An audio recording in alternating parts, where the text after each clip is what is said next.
Myself Dr. Swati Sharma. I am Associate Professor in Botany in Government College Jaipur. आज का हमारा topic है bacteria structure and reproduction part 3। पिछली class में हमने इसके अकरेंस, इसके हैबिटेट और इसके cell wall, cell membrane, cytoplasm, इनके स्ट्रक्चर के बारे में पढ़ा था। अब हम डिटेल्ड स्टडी करेंगे साइटोप्लाज्म और सारे सेल ऑर्गेनल्स की, और respiration in bacteria and nutrition in bacteria.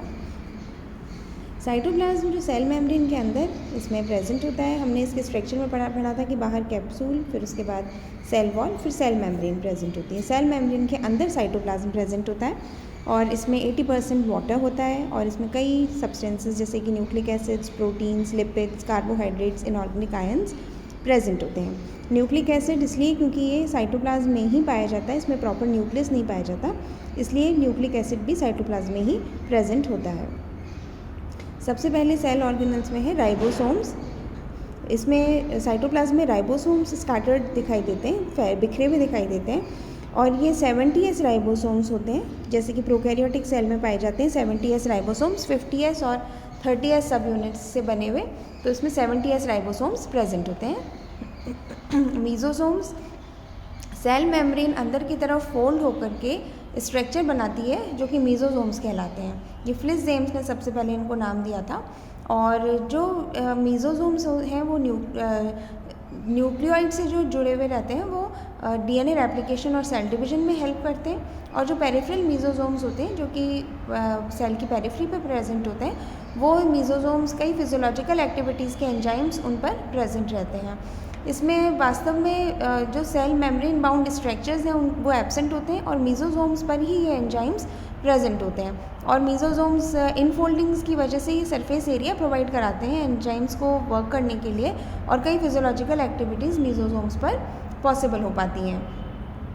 इसमें कई एंजाइम्स प्रेजेंट होते हैं, ट्रांसपोर्ट सिस्टम और प्लेट साइटोकाइनेसिस के समय जब प्लेट बनती है उस समय भी मीजोसोम्स उसमें हेल्प करते हैं। फोटोसिंथेटिक बैक्टीरिया में फोटोसिंथेसिस के लिए भी रिस्पॉन्सिबल हैं।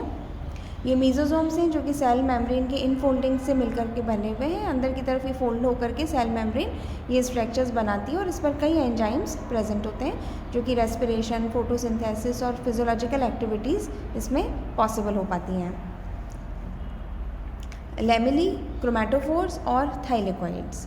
फोटोसिंथेटिक पिगमेंट्स जो हैं वो थाइलेकोइड्स में प्रेजेंट होते हैं। इसमें enzymes, photosynthetic pigments, electron transport system, photophosphorylation के लिए जो लाइट रिएक्शन के लिए आवश्यक होता है वो इसमें प्रेजेंट होते हैं।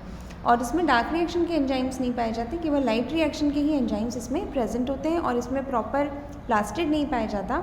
इसमें क्रोमैटोफोर्स पाए जाते हैं। थाइलेकोइड्स जो है वो बिखरे हुए रहते हैं साइटोप्लाज्म में, वो एक दूसरे के साथ में जुड़े हुए एक मेम्ब्रेन में, प्लास्टिड्स में नहीं पाए जाते हैं। और थाइलेकोइड्स जो मेम्ब्रेन स्ट्रक्चर होता है वो ही इसमें डिस्ट्रीब्यूटेड रहता है पूरे साइटोप्लाज्म में, और उसमें एंजाइम्स प्रेजेंट होते हैं। न्यूक्लियोइड बैक्टीरिया है, प्रोकैरियोटिक सेल है, तो इसमें न्यूक्लियस नहीं पाया जाएगा। जो क्रोमैटिन मटेरियल होगा वो न्यूक्लियोइड कहलाता है, और जो मेम्ब्रेन से बाउंड नहीं होता है। ये डबल स्ट्रैंडेड DNA और यही एक क्रोमोसोम को रिप्रेजेंट करता है बैक्टीरिया में। इसमें लगभग 4000 जीनोम पाए जाते हैं, और सेमी कंजर्वेटिव मेथड से ही डुप्लीकेशन और रेप्लिकेशन होता है। Now plasmids and episomes. DNA जो पाया जाता है उसके अतिरिक्त भी इसमें DNA का एक फ्रेगमेंट, क्रोमोसोम के अलावा भी DNA का एक फ्रेगमेंट कई बैक्टीरिया में पाया जाता है।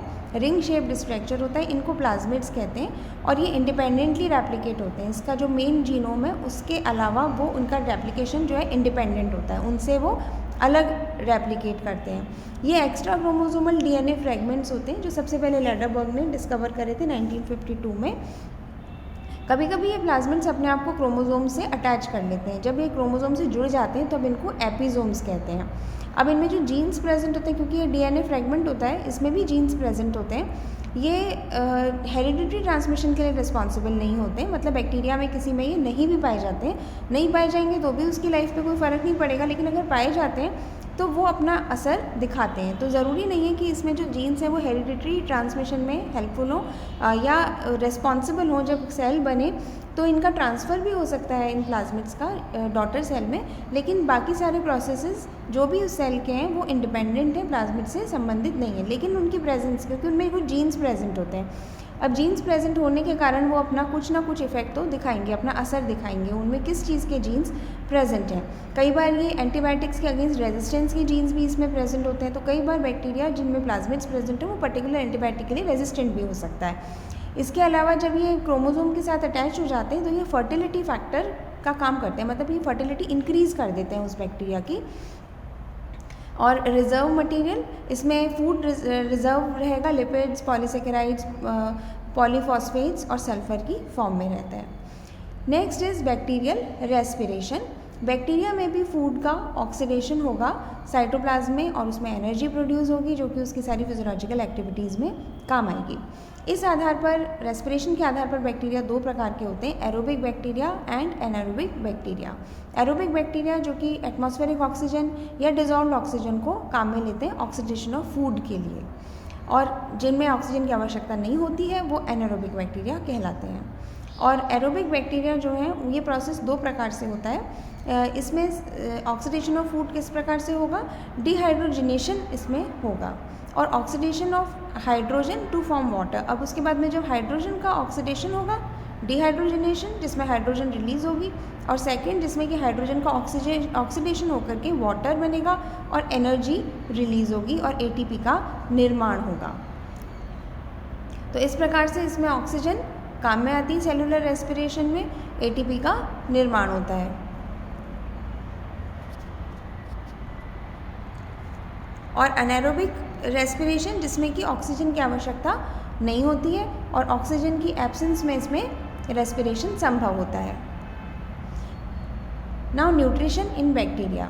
न्यूट्रिशन के आधार पर बैक्टीरिया दो प्रकार के होते हैं, autotrophic bacteria and heterotrophic bacteria. Autotrophic bacteria जो कि अपना भोजन स्वयं बनाए, हेटेरोट्रॉफिक बैक्टीरिया जो किसी और पर अपने भोजन के लिए निर्भर होते हैं। ऑटोट्रॉफिक बैक्टीरिया दो प्रकार के होते हैं, फोटोसिंथेटिक एंड कीमोसिंथेटिक। फोटोसिंथेटिक जिनमें कि प्रकाश संश्लेषण होगा, लाइट की प्रेजेंस में फूड बनेगा। कीमोसिंथेटिक जिसमें प्रकाश की आवश्यकता नहीं होगी, केमिकल एनर्जी इसमें जो है वो उसकी रिक्वायरमेंट होगी। हेटेरोट्रॉफिक बैक्टीरिया जो कि सैप्रोफिटिक, पैरासिटिक और सिम्बायोटिक कंडीशन में पाए जाते हैं। सबसे पहले फोटोसिंथेटिक बैक्टीरिया, इनमें एक स्पेशल टाइप का क्लोरोफिल पाया जाता है जो कि बैक्टीरियो क्लोरोफिल कहलाता है। नॉर्मल क्लोरोफिल नहीं होता जो कि प्लांट्स में पाया जाता है, इसमें विभिन्न प्रकार का बैक्टीरियल क्लोरोफिल पाया जाता है। ये प्लास्टिड्स में नहीं पाए जाते हैं, ये क्रोमेटोफोर्स में पाए जाते हैं। प्लास्टिड स्ट्रक्चर जो कि मेम्ब्रेन बाउंड स्ट्रक्चर होता है, और क्रोमेटोफोर्स जबकि ये थाइलेकॉइड्स साइटोप्लाज्म में फ्रीली प्रेजेंट होते हैं तो वो क्रोमेटोफोर्स कहलाते हैं। जनरली फोटोसिंथेसिस सल्फर कंपाउंड्स की प्रेजेंस में होता है।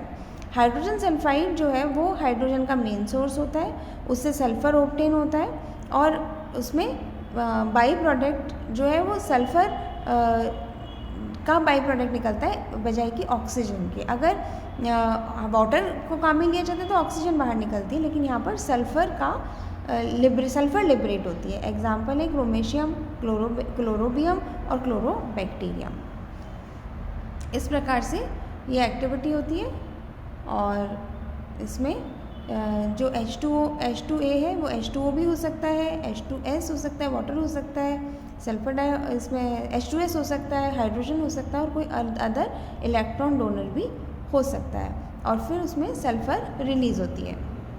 नाउ कीमोसिंथेटिक बैक्टीरिया, बहुत सारे बैक्टीरिया केमिकल एनर्जी को कन्वर्ट कर देते हैं कार्बन डाइऑक्साइड में, कार्बन डाइऑक्साइड टू कार्बोहाइड्रेट। मतलब कार्बन डाइऑक्साइड को कार्बोहाइड्रेट बनाने के लिए वो केमिकल एनर्जी को यूज़ करते हैं। उनमें क्लोरोफिल नहीं पाया जाता, उसके लिए सनलाइट की भी आवश्यकता नहीं होती है। इसमें सर्टेन सब्सटेंसेस का ऑक्सीडेशन होता है और फूड प्रोडक्शन होता है। ये कई प्रकार के बैक्टीरिया होते हैं, जैसे कि सल्फर बैक्टीरिया, ये सल्फर को यूज़ करते हैं और उसके कंपाउंड्स को यूज़ करते हैं और एनर्जी उसमें रिलीज़ होती है। आयरन बैक्टीरिया जो कि फेरस को फेरिक कंपाउंड्स में ऑक्सीडाइज कर देते हैं और एनर्जी रिलीज़ होती है। हाइड्रोजन बैक्टीरिया, ये बैक्टीरिया हाइड्रोजन को वाटर में कन्वर्ट कर देते हैं और नाइट्रीफाइंग बैक्टीरिया, ये बैक्टीरिया नाइट्रोजन कंपाउंड से एनर्जी लेते हैं। कुछ बैक्टीरिया जो कि अमोनिया को नाइट्राइट में ऑक्सीडाइज करते हैं और कुछ इस तरीके के बैक्टीरिया होते हैं जो कि नाइट्राइट्स को नाइट्रेट्स में कन्वर्ट कर देते हैं, ऑक्सीडाइज कर देते हैं। नाउ हेटेरोट्रॉफिक बैक्टीरिया जो कि किसी और पर निर्भर है। सैप्रोफिटिक जो कि डेड ऑर्गेनिक मैटर पर से अपना न्यूट्रिशन लेते हैं, dead and decaying organic matter से न्यूट्रिशन लेते हैं, वो सैप्रोफिटिक बैक्टीरिया कहलाते हैं। सिम्बायोटिक बैक्टीरिया जिसका एग्जांपल है राइजोबियम जो कि लेग्यूम प्लांट्स के रूट्स में पाया जाता है, वो लेग्यूम प्लांट्स के साथ में सिम्बायोटिक एसोसिएशन करता है और नाइट्रोजन फिक्सेशन का उसका काम है और फूड वो प्लांट से ऑब्टेन कर लेता है। तो इस प्रकार से सहजीवन में भी बैक्टीरिया पाया जाता है।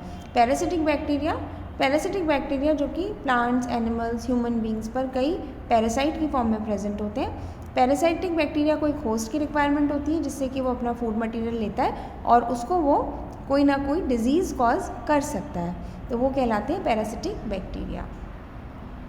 This is all about nutrition, respiration and structure of bacteria. Thank you.